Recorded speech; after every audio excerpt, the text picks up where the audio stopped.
उसने love marriage की थी, घर वालों की मर्जी के खिलाफ, मगर शादी के बाद बीवी की फरमाइश से वो तंग आ गया। सैलरी कम थी और बीवी की डिमांड ज्यादा। बीवी कभी टीवी मांगती तो कभी महंगे फोन, और बस इसी वजह से उसने अपनी बीवी से ही पल्ला छुड़ाने का फैसला कर लिया और फिर एक रोज बीवी को बैग में बंद कर सड़क पर छोड़ आया।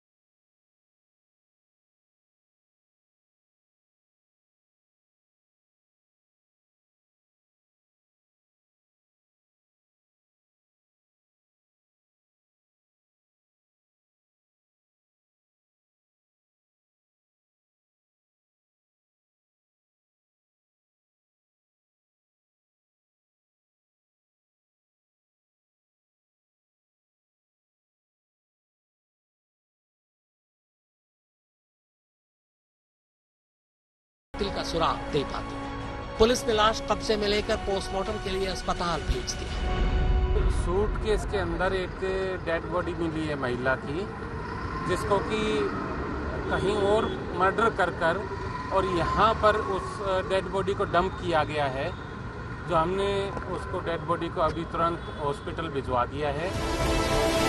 जिस जगह से बैग बरामद हुई, पुलिस ने अब उस जगह की सीसीटीवी फुटेज खंगालनी शुरू की।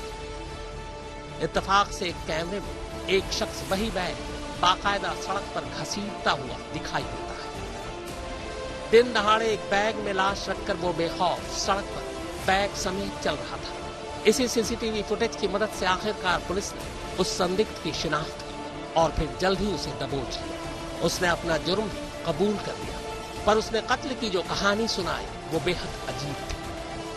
24 घंटे के अंदर गुड़गांव पुलिस उसकी पहचान करके और उस जो अपराधी जिसने इस हत्याकांड को अंजाम दिया था उसको गिरफ्तार करने में कामयाबी हासिल की है। दरअसल आरोपी कातिल का नाम राहुल है और बैग में जिस महिला की लाश मिली वो उसकी बीवी थी। दोनों यूपी के रहने वाले थे। दोनों में प्यार हुआ और उन्होंने घर वालों की मर्जी के खिलाफ 1.5 साल पहले शादी कर ली। शादी के बाद दोनों गुरुग्राम आ गए और यहीं किराए के घर में रहने लगे। राहुल गुरुग्राम की एक कंपनी में काम करता था। तनख्वाह 12,000 रुपए थी। उसने बताया कि शादी के बाद बीवी कभी टीवी तो कभी महंगे मोबाइल फोन की मांग करने लगी। उसके पास इतने पैसे होते नहीं थे, इसलिए दोनों में झगड़ा शुरू हो गया। इसका कहना ये है कि भी घरेलू चीजों की डिमांड थी जो उसको लेके झगड़ा हुआ और ये झगड़ा इस तक पहुंचा। लेकिन अभी क्योंकि कुछ इंडिपेंडेंट लोगों से पूछताछ की जानी बाकी है, उससे सही जानकारियां और हम हासिल करेंगे।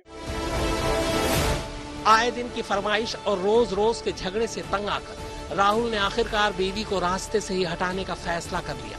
बैग में लाश की कई कहानी वो टीवी और अखबारों में देख पड़ चुका था। 16 अक्टूबर की रात फिर उसका बीवी से झगड़ा हुआ। इसी के बाद गुस्से में उसने गला दबाकर अपनी पत्नी की हत्या कर दी। बीवी के हाथ पर उसी के नाम का टैटू खुदा था। उस टैटू को मिटाने के लिए उसने चाकू से बीवी के हाथ को खुरच डाला, फिर आग लगाई। इसके बाद पूरी रात लाश के साथ घर में ही रहा। फिर अगली सुबह बाजार गया और एक ट्रॉली बैग खरीद कर लाया।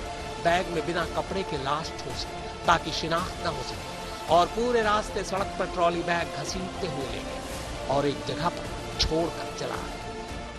इसने पहले गला दबा के उस अपनी पत्नी की हत्या की और उसके बाद एक चाकू से उसने इसका अपना नाम अपने हाथ पे लिख रखा था उस लेडी ने, मृतक लेडी ने। तो इसने चाकू से उस जगह को भी काट दिया ताकि इसकी पहचान ना हो पाए और सूटकेस में उसको उसकी डेड बॉडी को डाल के बाजार से एक बैग वो सूटकेस खरीद के उसमें डाल के एक ई रिक्शा में वो वहां से इफ्को चौक पे लेके आया, यहाँ फेंक के, और वो वहां से चला गया।